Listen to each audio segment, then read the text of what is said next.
Okay, so what we're going to look at tonight is what is the disease of addiction? You know, addiction and the brain reward system, which is really important to look at.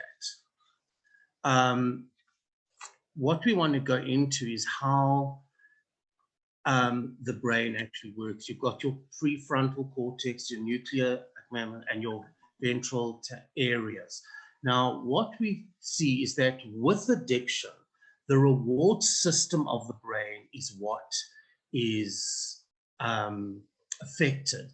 That's where we eat, drink, procreate. That area of the brain is what we call the pleasure system works, and it releases the endorphins, etc. So the brain releases those chemicals that we would normally use for eating and sustainability.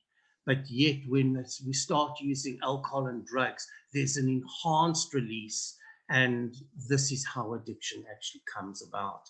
People start to actually want more and more. I don't know, Kate, if you're able to move the screen. Can we bring up some slides at all? Can I go to the next one?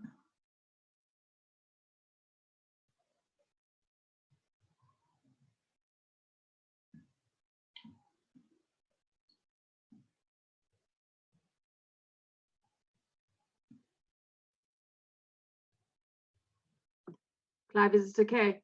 Yes, I just can't hear anything. To understand the complexities of addiction and its neurobiology, Can you hear? it's important to understand the brain's reward pathway. Information travels through the VTA area to the nucleus accumbens to the prefrontal cortex. These reward pathways make us feel pleasure and are activated by stimuli such as food, water, or sex. These same areas are also involved in addiction. Alcohol and drug use changes the way the brain works. You can see a normal functioning brain on the left and the abnormal functioning addicted brain on the right. Prolonged use of alcohol and drugs also changes the structure of the brain. You can see the normal healthy brain structure on the left and the abnormal addicted brain structure on the right, which could be long-lasting.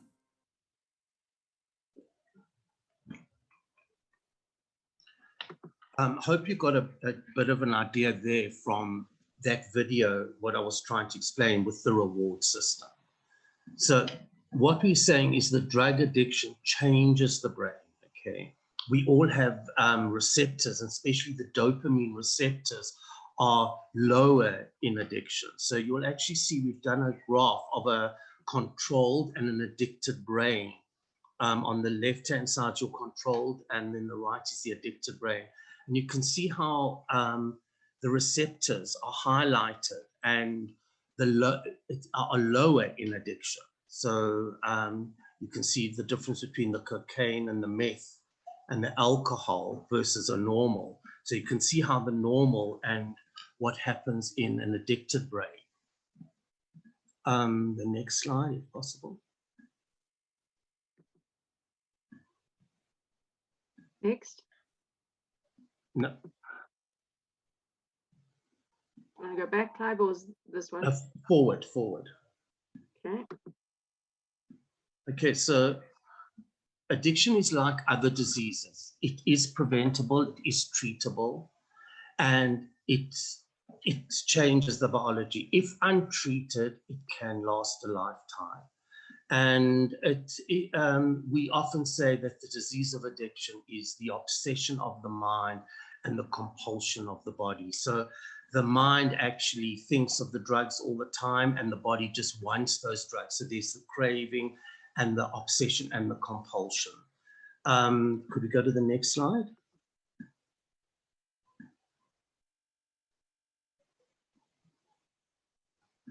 Okay. So understanding the It's important to understand that everyone in the world has addictions, or rather natural addictions, to things that are good, like food, water, and sleep. These natural addictions are important for our health and survival, and without them, we would not hunger or crave the things we need to survive. Now, we aren't exactly born with these natural addictions. Our body creates them. Let's look at an example. When you bite into an apple, your brain says, yum. Your brain recognizes that this apple is good for you. It has nutrition, vitamins, and gives your body the energy it needs to survive. Whenever the brain recognizes something that's good, it releases a chemical called dopamine. Dopamine causes you to experience pleasure. It's what makes you feel good, like when biting into an apple. The brain releases this dopamine in order to teach the body that this is healthy and good for your survival, and that it should remember to do it again. Now, there are other things we do that can release the pleasurable dopamine, like playing video games, exercising, or reading a good book. However, the amount of dopamine released during these activities is less than what's released when we eat food. The brain does this so it can recognize which is more important. So if you go 2 days without reading a book, or 2 days without eating food, your body is going to crave the food over the book. As such, your brain creates what's called a hierarchy of survival, which ranks how important each of these things is to your survival. Now, there are some things that will not cause the release of dopamine, like eating soap or punching yourself in the face. The brain knows that these things are not good and therefore does not release the pleasurable dopamine because your brain does not want you to do it again. Now, let's look at alcohol, marijuana, tobacco, and other drugs. These are all classified carcinogens, proven to cause cancer and other fatal diseases. Now, your brain should recognize that these things are harmful to your body. However, these substances have special chemical characteristics that fool the brain into releasing dopamine, oftentimes in much greater amounts than the body has ever experienced before. Because of this, the body is fooled into thinking that these things are good and important, sometimes even more important than food, water, or sleep, and consequently hijacks the #1 spot in your survival hierarchy. So now, if you go 2 days without eating or 2 days without drinking alcohol, your body will actually crave the alcohol over the food. This is an extreme case of addiction, where the person addicted believes that they will die if they don't get it. The severity of the addiction depends on where the alcohol or drug lies within your hierarchy of survival, and can increase even with casual use. Research shows that people under the age of 21 are at the highest risk of having their survival hierarchy hijacked. Why? Because their brains are still growing and developing and are hypersensitive to false shocks of dopamine caused by these harmful substances. By 21, the brain is more fully developed and mature, and the survival hierarchy becomes more permanent and less susceptible to getting hijacked. The flip side is that once you are 21, it becomes very difficult to remove these harmful substances from your survival hierarchy. Studies show that 9 out of 10 people who currently struggle with addiction started drinking, smoking, or using before the age of 21. Understanding addiction as a preventable disease can help save millions of lives. The decision to wait until 21 could mean the difference between a life enslaved by addiction or a life full of success and accomplishment. Want to learn more? Visit us at wait21.org. Thank you. This is actually a very interesting video, and it was a study done with rats. They put rats into a cage and were feeding them cocaine, and the rats drank the water and were drinking this water all the time. They then took in and gave the rats something else. They gave them another stimulation of more care and toys and stuff in the cages. And the distraction of the healthy stuff, they didn't go to the water. They didn't go for the cocaine. So it's important to see that, like, in a healthy situation, even the rats won't go to the drugs at any level. Can we move there?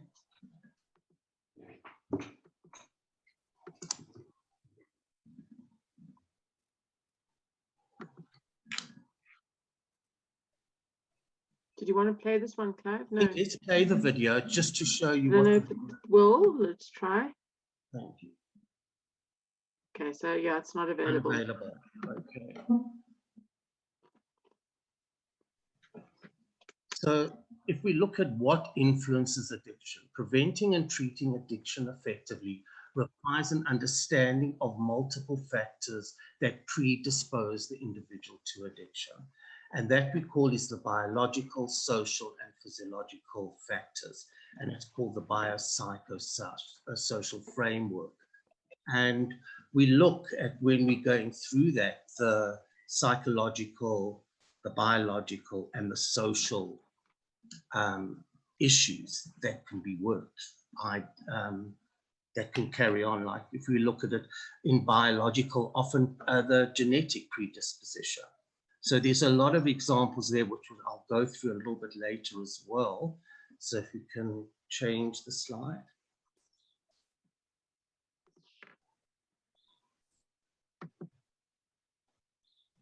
Okay. The side or next one? I think this, you look, we're seeing here long-term health conditions are biological in origin and but the impact has been felt physically, psychologically, and socially.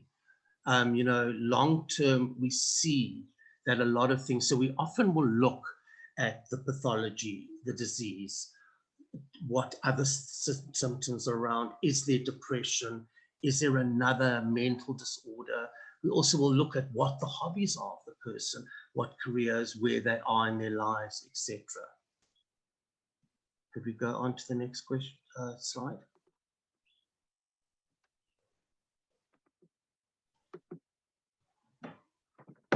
Want to try that video?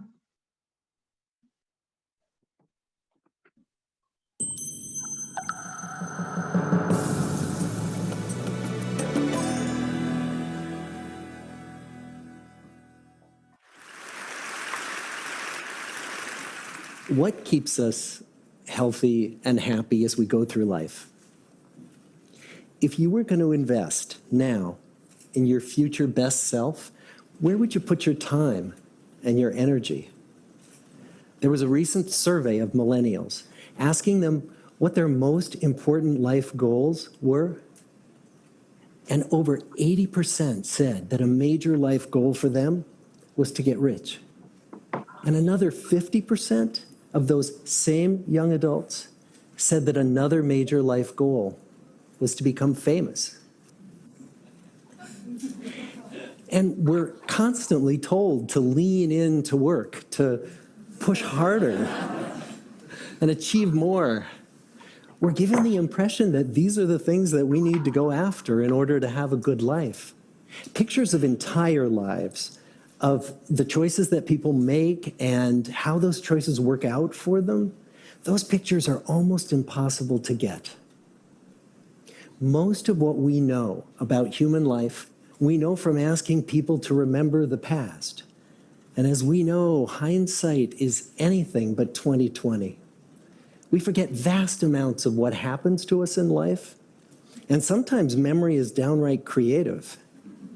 But what if we could watch entire lives as they unfold through time?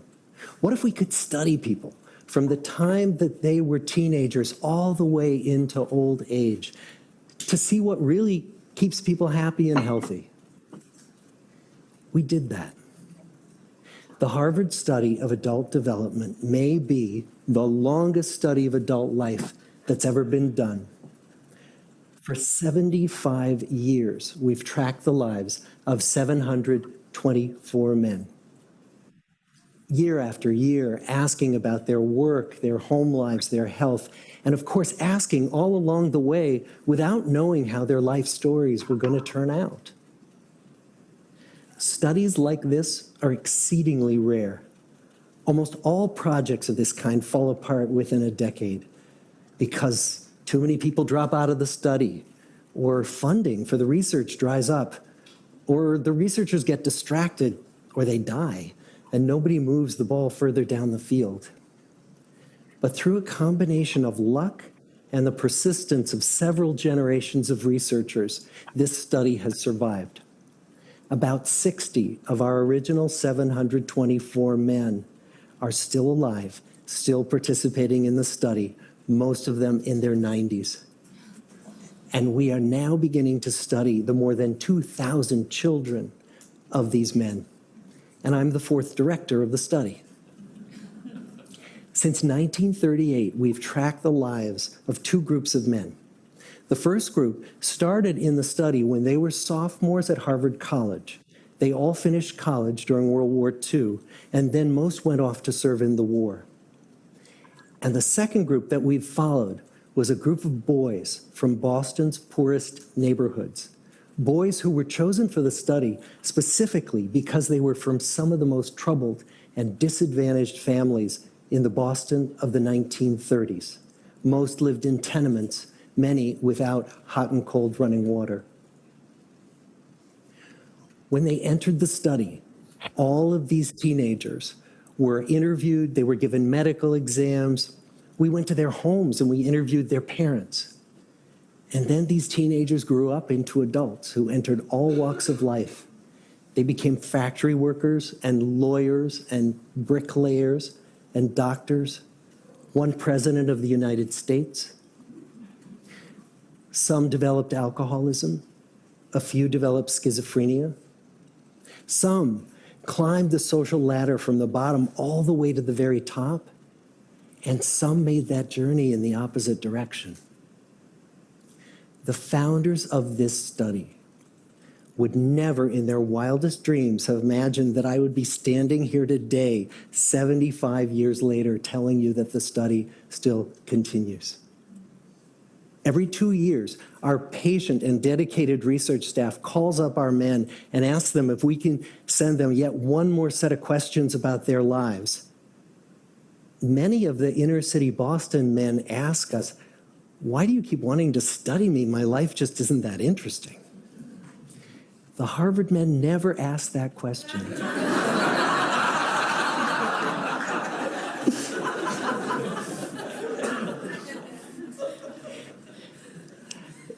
To get the clearest. Could you move to the next slide? Sorry. Sorry, guys. I think we're just going to need to skip a few things here. Okay, so, I think that a lot of us look at a situation and everybody wants what we call the ideal relationship, the kids, the house, the picket fence, that's what everybody's going for. But when we start to look at real life now, a lot of things change, and the way life is progressing is unbelievable. The amount of stuff on social media and the information we're getting is coming to us at nanoseconds.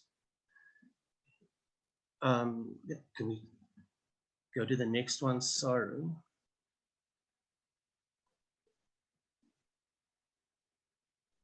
Okay, next slide. So what is the brain disease? What are the risk factors? If we can just skip that as well. The vocabulary, drug use, it's drug abuse, addiction, reward system, and tolerance. That's what we've been going to be speaking of, and that's what I'm going to be emphasizing as I go further on.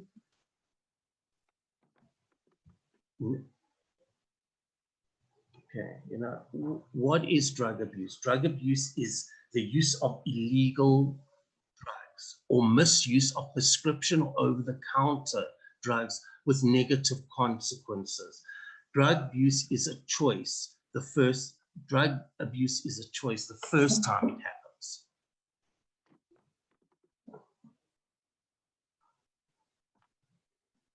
What is addiction? Addiction is a continued compulsive abuse of drugs despite knowing the negative health and social consequences. Addiction is a disorder of the brain's reward system and can result in long-term physical and functional changes of the brain.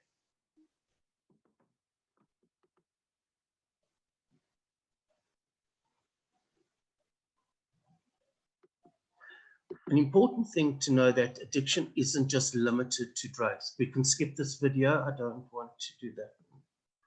Okay. The reward system of the brain is a collection of brain structures and areas which regulates behavior by causing a feeling of satisfaction.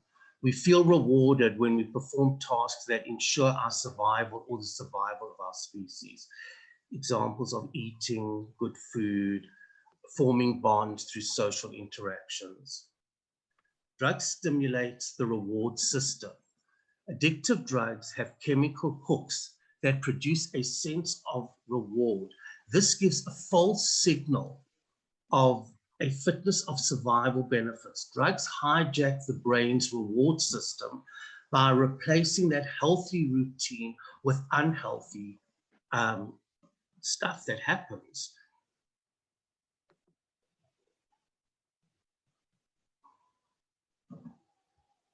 If someone continues to repeatedly use drugs, they may develop a tolerance, which is a lower response to that drug. So a higher dose of the drug is needed to achieve the same original effects. And that's with the reward system. The body tries to balance it out and to level it to actually so that we have a balance. But so we actually get this tolerance that we've got to use more and more of the drugs.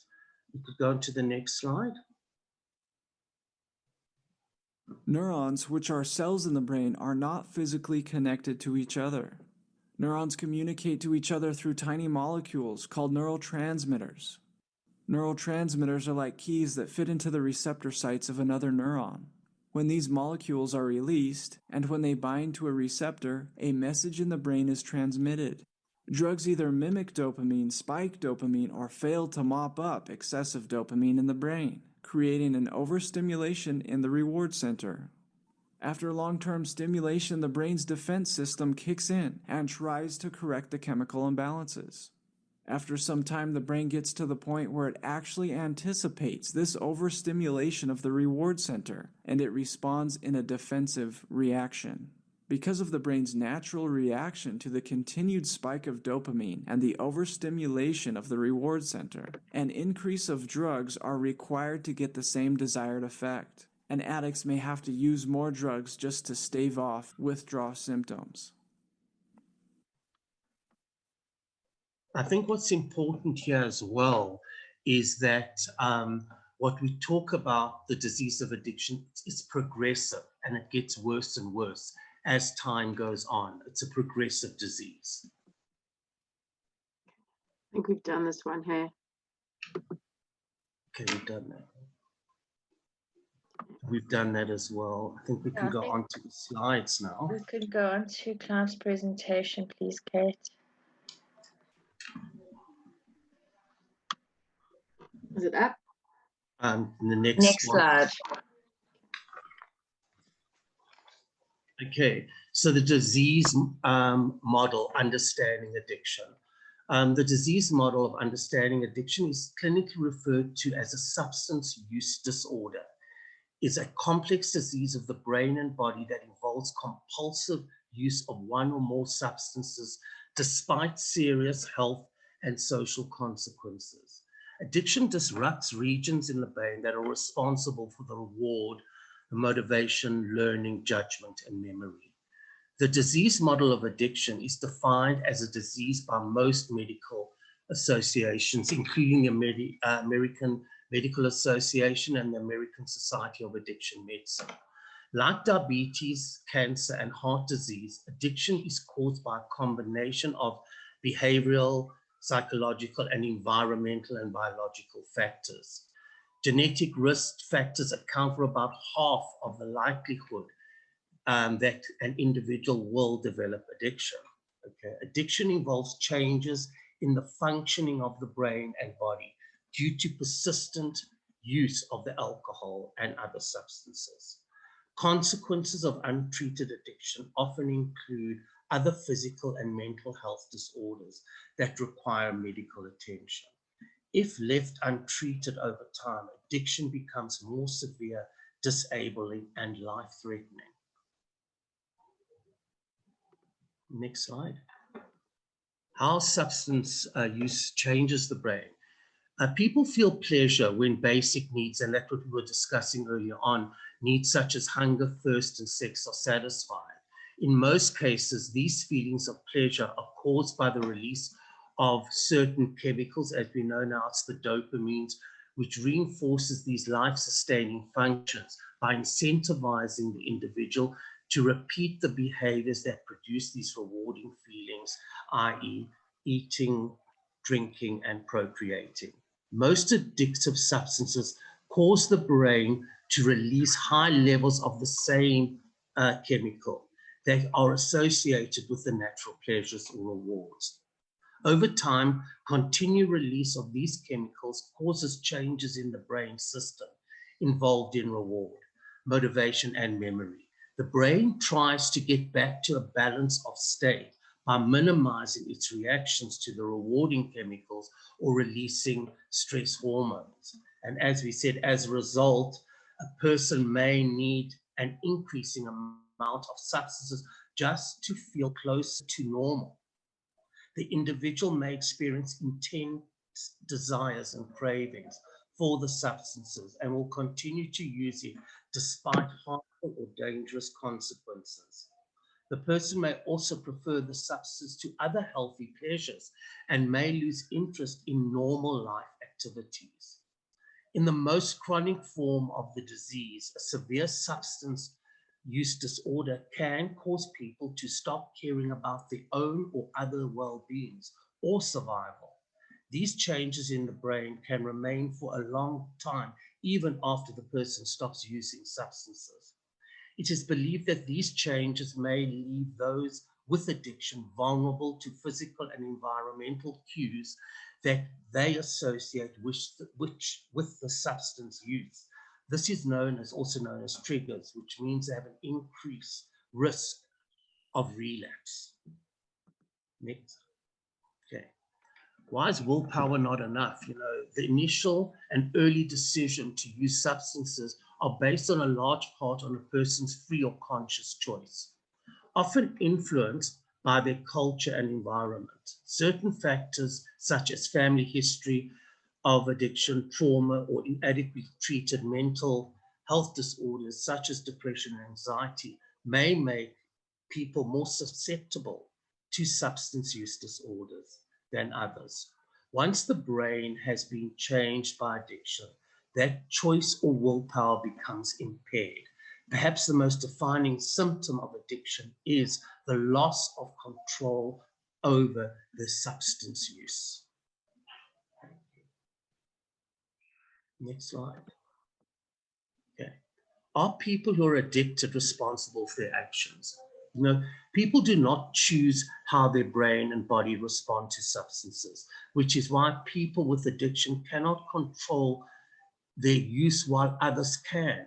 People with addiction can still stop using substances. It's just much harder than it is for someone who doesn't have an addictive personality. People with addiction should not be blamed for having a disease, but rather be able to get quality evidence-based care to address it. With the help and support of family, friends, and peers to stay in treatment, the increased chances of recovery and survival get so much better. The longer they're in treatment, the better the chances of them maintaining and not relapsing are. But I have the next slide. Okay. Is it a chronic disease? A chronic disease is a long-lasting condition that can be controlled but not cured. And I think this is emphasized there. It can be controlled, there's no cure. Most people who engage in substance use do not develop addiction. And many people who do so to a problematic extent, such as young people during high school and college years, tend to reduce their uses once they take on more adult responsibilities. Still, about 25 to 50% of people with substance use problems develop severe chronic disorders. For them, addiction is a progressive, as I was saying before, relapsing disease that requires intensive treatment and continued aftercare, monitoring, and family or peer support to manage their recovery. The good news is that even the most severe chronic forms of this disorder can be manageable, and usually with long-term treatment and continued monitoring and support for recovery. Next slide. Okay. Why some people say addiction is not a disease? Some people think addiction cannot be a disease because it's caused by the individual's choice to use the substance. While the first use or early stage use may be by choice, once the brain has been changed by addiction, most experts believe that that person loses control of their behavior. Choice does not determine whether something is a disease. Heart disease, diabetes, and some forms of cancer involve personal choices like diet, exercise, sun exposure, etc. A disease is what happens to the body as a result of those choices.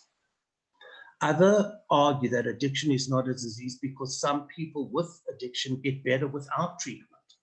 People with mild substance use disorders may recover with very little or no treatment. People with the most serious forms of addiction usually need intensive treatment, followed by lifelong management of the disease. However, some people with severe addiction stop drinking or using substances without treatment, usually after experiencing a serious family, social, occupational, physical, or spiritual crisis. Others achieve recovery by attending the self-help, the 12-step fellowship, AANA, and they often will go to those meetings without receiving much more. If any professional treatment, without any professional treatment, in all cases, professional treatment and the range of recovery supports should be available and accessible to anybody who develops a substance use disorder.